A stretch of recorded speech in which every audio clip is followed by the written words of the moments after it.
नमस्कार, मैं doctor Tameshwari Sahu, assistant professor economics, BCS government PG college Dhamtari.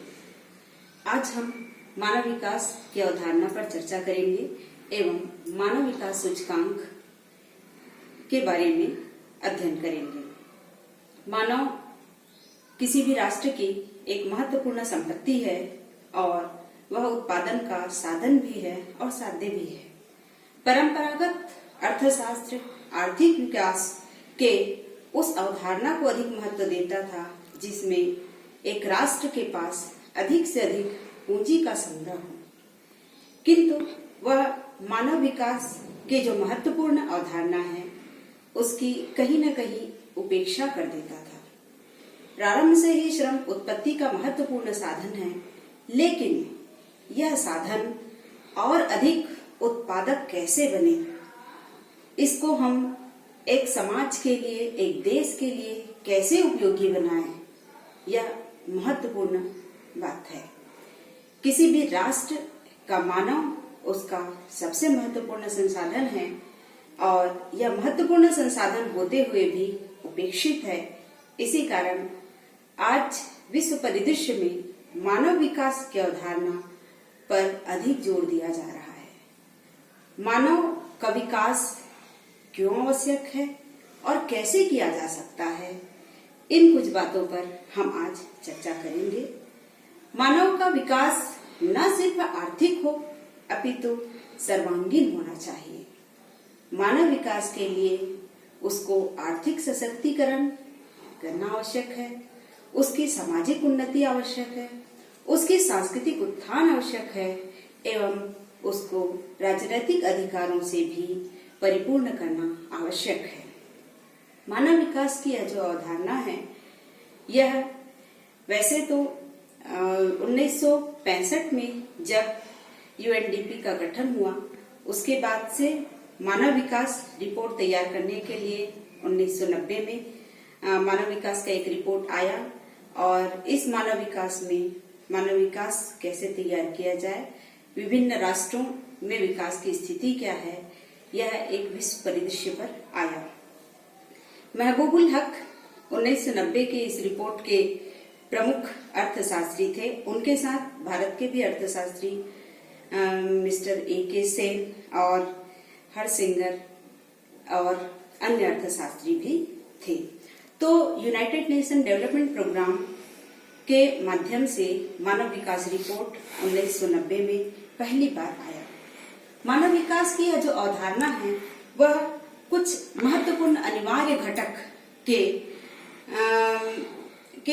पर निर्भर करता है। तो वह महत्वपूर्ण अनिवार्य घटक क्या है? एक मानव को अधिक सशक्त कैसे किया जा सकता है, मानव का विकास कैसे किया जा सकता है। तो यहाँ पर हम देखते हैं कि 4 महत्वपूर्ण बिंदु मानव विकास के हैं। मानव को विकास करने के लिए इक्वालिटी अत्यंत आवश्यक है, अर्थात अवसरों तक न्यायोचित पहुंच होना चाहिए।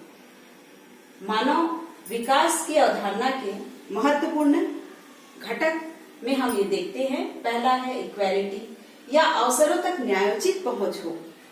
प्रत्येक राष्ट्र के नागरिक, सभी नागरिकों का अवसर की समानता तो मिलनी ही चाहिए।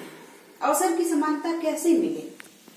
अवसर की समानता के लिए उस राष्ट्र में सामाजिक और आर्थिक समानता निहित होनी चाहिए। आर्थिक समानता के लिए उस देश का राजकोषीय नीति, मौद्रिक नीति सतत प्रयास करे। सरकार राजकोषीय नीति के माध्यम से देश में विषमता को दूर करने का प्रयास करे।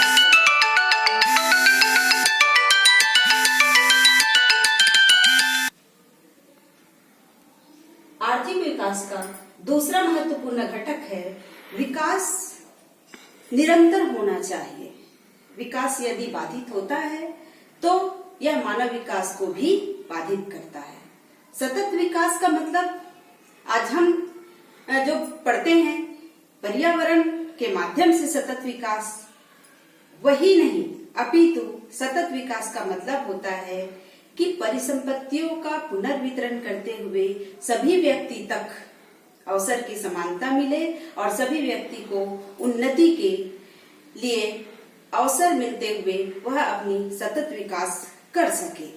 तो सतत विकास चहुमुखी होनी चाहिए, न सिर्फ पर्यावरणीय अपितु उस देश में जो संपत्ति है उसका न्यायोचित वितरण होते हुए उसका सातत्य होना आवश्यक है।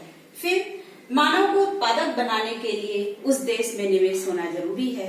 प्रोडक्टिविटी भी मानव विकास का एक बहुत महत्वपूर्ण कॉन्सेप्ट है। मानव को प्रोडक्टिव बनाने के लिए शिक्षा, स्वास्थ्य जैसे व्यय एक देश को करना चाहिए और इन सब व्यय के माध्यम से मानव को अधिक उत्पादक बनाया जा सकता है, आर्थिक रूप से भी, मानसिक रूप से भी। और जब मानव शिक्षित होगा, प्रशिक्षित होगा, तभी वह अधिक प्रोडक्टिव किसी राष्ट्र के लिए हो सकता है। जब मानव प्रोडक्टिव होगा तभी विकास भी सतत होगा। इसके बाद आता है सशक्तिकरण। उत्पादकता तो व्यक्ति में है, लेकिन जब तक कि उसको कुछ मूलभूत अधिकार प्राप्त नहीं होंगे और उसका वह प्रयोग नहीं करेगा, तब तक के यह जो विकास है, मानव का विकास है, वह अधूरा है। तो मानव विकास के लिए सशक्तिकरण आवश्यक है। सशक्तिकरण अर्थात एक राष्ट्र में रहने वाले सभी स्त्री पुरुष सभी वर्ग के लोगों को एम्पावर करना अत्यंत आवश्यक होता है। तो मानव विकास प्रत्येक राष्ट्र के लिए अत्यंत आवश्यक है। किसी राष्ट्र का मानव विकास हुआ है कि नहीं हुआ है, यह अब हम कैसे जानें? तो किसी राष्ट्र का मानव विकास हुआ है कि नहीं, यह जानने के लिए मानव विकास सूचकांक तैयार किया गया है और मानव विकास सूचकांक के माध्यम से विश्व के सभी राष्ट्रों की स्थिति का अध्ययन किया जाता है। मानव विकास सूचकांक 2010 में कुछ पैरामीटर्स लिए गए हैं। तो इसमें किसी भी देश का मानव विकास जब हमें निकालना होता है, ह्यूमन डेवलपमेंट इंडेक्स जब निकालना होता है, तो उसके लिए प्रमुखतः 3 पैरामीटर हैं। जन्म के समय आयु प्रत्याशा, जिसको हम लाइफ इंडेक्स कह सकते हैं। दूसरा है शिक्षा। शिक्षा को 2 भागों में बांटा गया है। शिक्षा के जो वेरिएबल हैं उनको हम 2 भाग में बांटते हैं। स्कूलिंग के औसत वर्ष 0 से 15 वर्ष तक के औसत के रूप में लिया गया इसको, और स्कूलिंग के प्रत्याशित वर्ष, अर्थात उस देश में जिस देश का मानव विकास सूचकांक निकालना है वहां लोगों की जीवन प्रत्याशा जन्म के समय।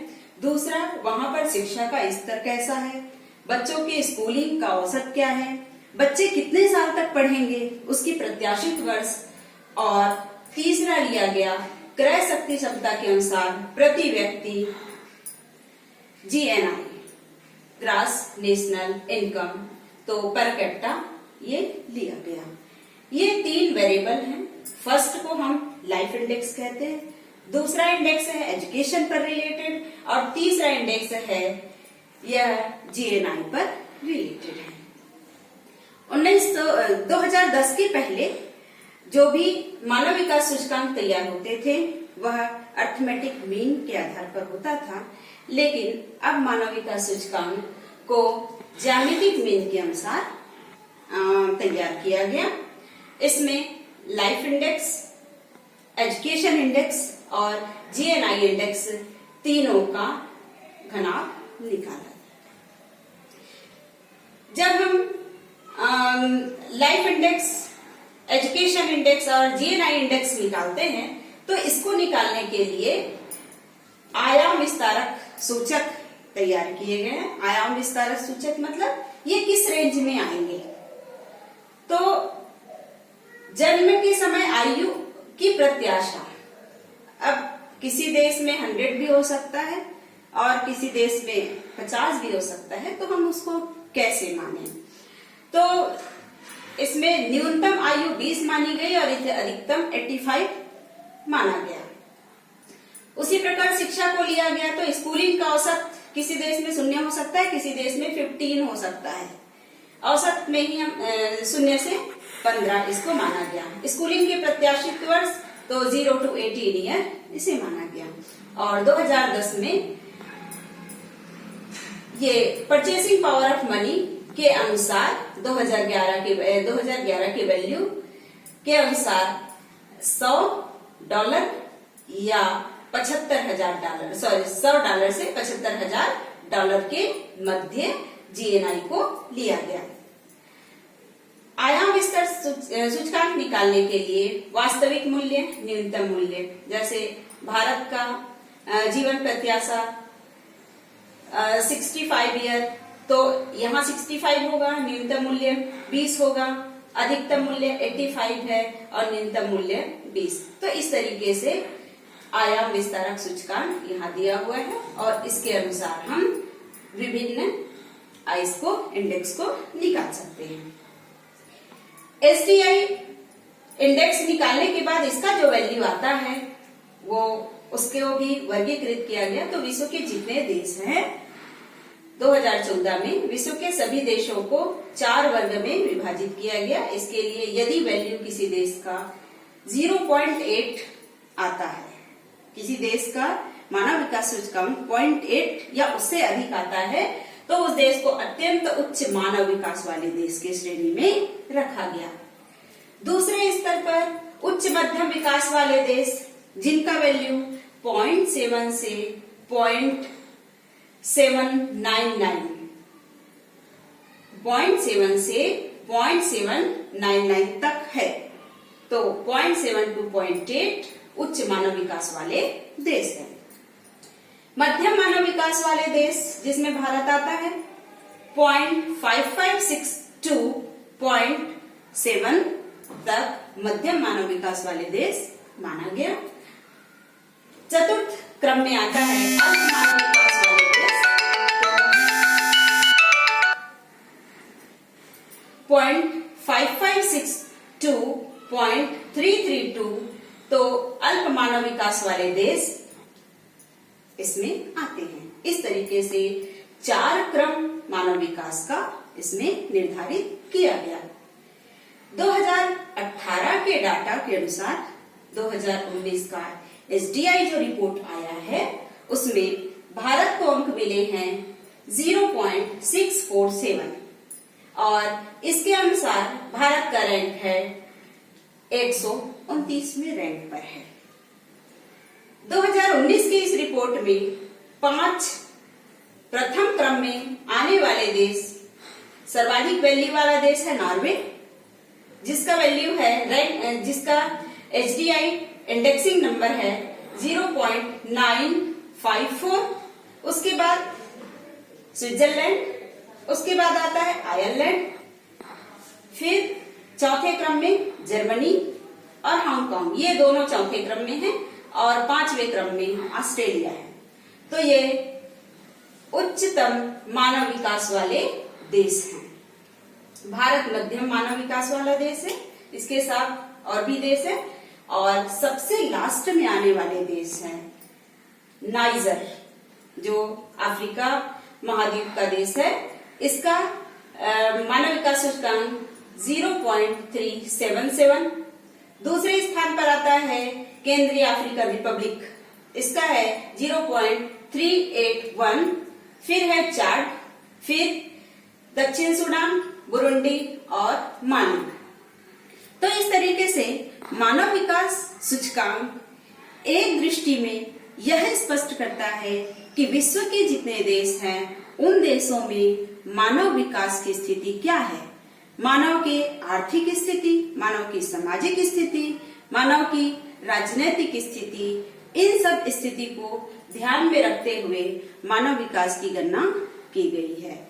और यह मानव विकास एक देश का एक ऐसा प्रतिबिंब प्रस्तुत करता है जिससे यह स्पष्ट होता है कि उस देश के लोग कितने खुशहाल हैं। धन्यवाद।